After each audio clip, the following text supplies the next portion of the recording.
So this was Aaron Pryor's second defense of the WBA junior welterweight title, the same belt he ripped from Antonio Cervantes about a year earlier. Now here's where this fight gets interesting. In Pryor's corner for this one is Dave Jacobs. And if that name rings a bell, it should. He's the guy who used to train Sugar Ray Leonard. That is until Leonard lost to Roberto Duran back in June of 1980, and they went their separate ways. So Pryor brings in Jacobs, replacing Frank Sims, who replaced Panama Lewis. Jacobs, though, only had about 2 months to work with Pryor here, but Pryor gave him credit, saying that Jacobs got him into tremendous shape. And Jacobs understood what he was working with. He told reporters, "You don't change the style of a guy like Aaron Pryor. You just work with it, maybe improve it a little." And Jacobs, to his credit, didn't play the comparison game. When asked to stack Pryor up against Leonard, his former star pupil, he pumped the brakes. Jacobs said, quote, "Leonard can do it all. He's like Willie Mays. You don't compare anyone to Willie Mays." On the other side of the ring is Lennox Blackmoore. He is a national hero in Guyana. And to be honest here, he's probably given a little more of a chance than he deserves because of what his countryman Patrick Ford did against Salvador Sanchez. That fight put Guyana on the boxing map. The twist with Blackmore is that he wasn't a boxer growing up. He was a soccer player. Played 4 years on Guyana's top amateur team, was on the verge of joining the national squad, but then he traded in the cleats for boxing gloves and found out he likes punching people more than kicking the ball. He ends up winning the Commonwealth lightweight title in 1977. That said, Blackmore is still kind of a mystery. There is very little film footage on him coming into this fight. His best win is over Australia's Barry Michael. Reportedly, he's a good technician and has stamina for days. So on paper, we have a high-octane buzzsaw in Pryor, a Tasmanian devil with fists, against an unknown commodity in Lennox Blackmore. 8 count, no saving by the bell, except, of course, for the 15th round. It's an 18.5-foot ring, decently sized ring. But forget about boxing maneuvering by Pryor. He just comes at you, comes at you, comes at you. Won his last 19 fights by way of knockout. He's jawing at Blackmore right now. Let me say this. It will probably be Pryor's tactic to try and get right at Blackmore immediately, try to score a quick knockout. Should he not succeed, I think you're going to find Blackmore a surprising fighter. He seems unfazed by Pryor, by all of Pryor's talk, by all of Pryor's past aggressiveness, and he looked to me like a very good boxer, a guy who knows where he's at. And if he can survive through the middle rounds, it might conceivably actually have a change of championship. But that remains to be seen. Maybe that Pryor will get the opponent quickly. Under any circumstances, this could be a highly interesting scrap. We're almost ready for the bell for round 1. And a lot of familiar figures around here, including Larry Holmes at ringside. The one, the real, authentic heavyweight champion of the world in my book. The bell, action, round 1. Pryor quickly going at it. He never stops throwing punches, and he has the power that's reflected in his sensational knockout record. Let's see what Blackmore can do about it. Oh, quickly! In the very first round, Pryor doing exactly what he wanted to do, score a knockout quickly. Maybe that Blackmore will never even get a chance to evidence the boxing skills I suggested he had. Another good left scored by Pryor. Blackmore can't get away from him, swarming all over Lennox Blackmore.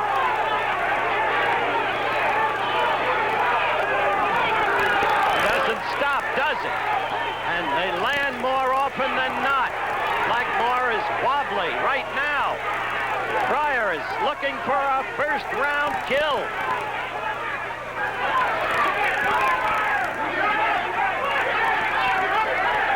He is rubbery-legged at this moment.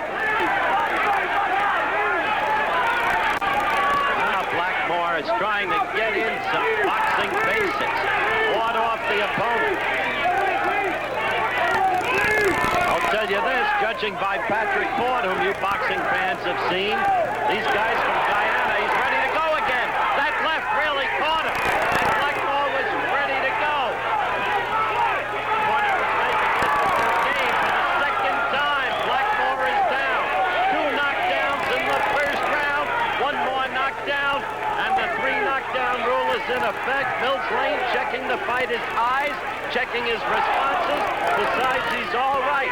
But 1 more knockdown and this fight is over. Pryor will give him no time at all. It's a sensational fight by Pryor. Sensational. Lane separates. Blackmore's eyes look slightly glazed to me, as well they should. He's taken a fearsome beating in the first round, and Pryor doesn't let up. Just punching, but big cut over the right eye of Lennox Blackmore, over the eye. The blood going into the eye. The cut registered by a left. Couldn't count the punches that Pryor has thrown in this first round.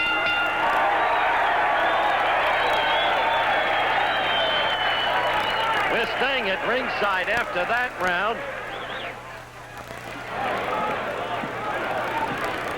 First knockdown, there it was. And somehow or other, Blackmore survived. This will be the second knockdown. That left, that's what started him. Only the ropes kept him up at that point. Then in with a right, then another left. He just throws leather incessantly. This is the way the kid fought as an amateur.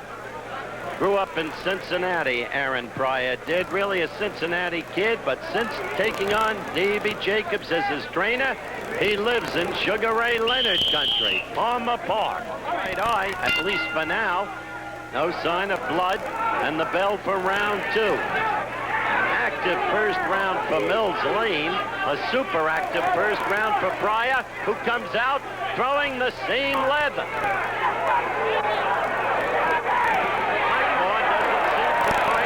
To get away from him.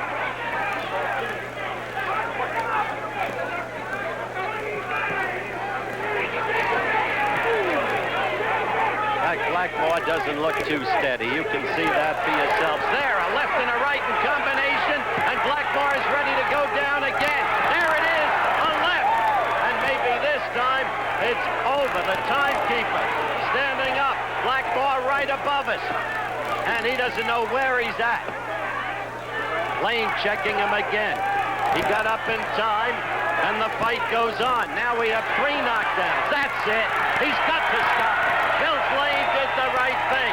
Quickly in the second round. A stopping of the fight by Mills Lane. They'll call it a technical knockout.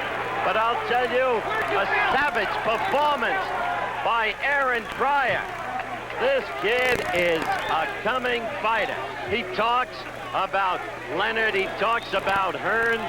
I'm not sure that he can get up to that weight category. The TKO came at 58 seconds of the second round. It was a massacre. Pryor fighting exactly the way he wanted to fight. The only chance Blackmore had was the strategy I had enunciated before the fight began. I knew Pryor would come out this way, and he did. But Blackmore's hope was to survive. Let Pryor punch himself out and then take over with boxing skills. At least actually, it looks easy on the outside. The inside, I'm sure you heard this before a lot of times. It looks easy on the outside, but actually, we were going about 50, 60 miles an hour in there, and that's hard to do for the pace that I carry. You've carried a tremendous pace. What we're going to do right now is look at your 3 knockdowns of the opponent. This was knockdown number 1. Look at that left. That's when he went down. That key took me out in the training camp in all out in the country where ain't nobody at. And I got all this training inside me, and I knew the only way I wanted to go is down like he went, because he was a good fighter. That was the second one. The ropes kept him from I going noticed after down that for a first moment. left hook that I could hit him with a left hook. And when I came back, my corner told me, he said, look, go left hook crazy. This I was thought the third one. I thought And that was the third one. I didn't think he should have got back up after this. And then, of course, Mills Lane had to stop, but he could wait no longer. I tell you, you fight at the most insistent pace, and I think Davy Jacobs, who's now with you, should get some credit because he's got you working harder than you ever worked before. Yeah, he definitely worked me harder than I ever worked before, and I love him for it because I couldn't get nobody to fight me at all. And, you know, he had worked with Cigarette Leonard all them years, and I knew something. He worked with me, matter of fact, in my early career. We're going to have to break away and go to one final question. Do you still want to grow in? Do you want to let him grow up and fight Leonard and Hearns? Well, right now, I think we'll just work on the fact of the junior welterweight and the lightweight. In other words, it's easier for him to go down than up. Oh, yes, well, he's easy. Well, I let one of the big boys want to fight me because I want to fight them. As a matter of fact, I was off $500,000 from Sugar Ray Leonard. This was before Jay started training me.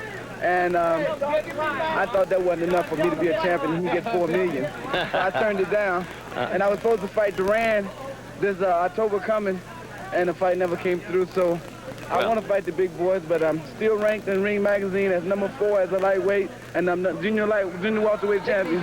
Good. Congratulations. You were just enormously impressive. Congratulations to you, old friend. So that's the story here at the Matador Arena in the Hacienda Hotel in Las Vegas. Blackmore's career takes another dip after this fight. He suffers back-to-back losses, first to Antonio Cervantes, then to Steve Herron, and after that he just steps away. 2 years, no fights, total hiatus from the sport, tries to reset, comes back, has 2 fights over 2 years, but it never clicks again. The magic's gone and he hangs him up for good. He then becomes a trainer at Gleason's Gym in New York. Meanwhile, this was the last time Dave Jacobs ever worked with Pryor. It was a one and done. He eventually goes back to familiar territory, reuniting with Sugar Ray Leonard for the super fight with Marvin Hagler in '87. Jacobs was old school. He had a saying, "You can't cook cold grease, it's got to be hot," which summed up his training philosophy, believing that timing and preparation are everything. And perhaps this was a bad match with Pryor because the Hawk wasn't exactly a timing and preparation kind of guy. He was a tornado, fast, relentless, and chaotic. And for his next fight, he went back to training under Panama Lewis. But here's the thing. Pryor was always going to be Pryor. You could put Jack Blackburn or Customato in his corner. It really wouldn't matter. His style was his identity. You wind him up and let him go. Maybe the one time we saw a slightly different version of the Hawk was the Arguello rematch when he worked with Emmanuel Stewart. There was a little more composure, maybe a little more discipline, but even then it was still Pryor being Pryor, nonstop punching and setting a pace and no one can keep up with.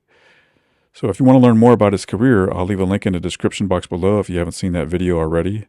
Thanks for watching.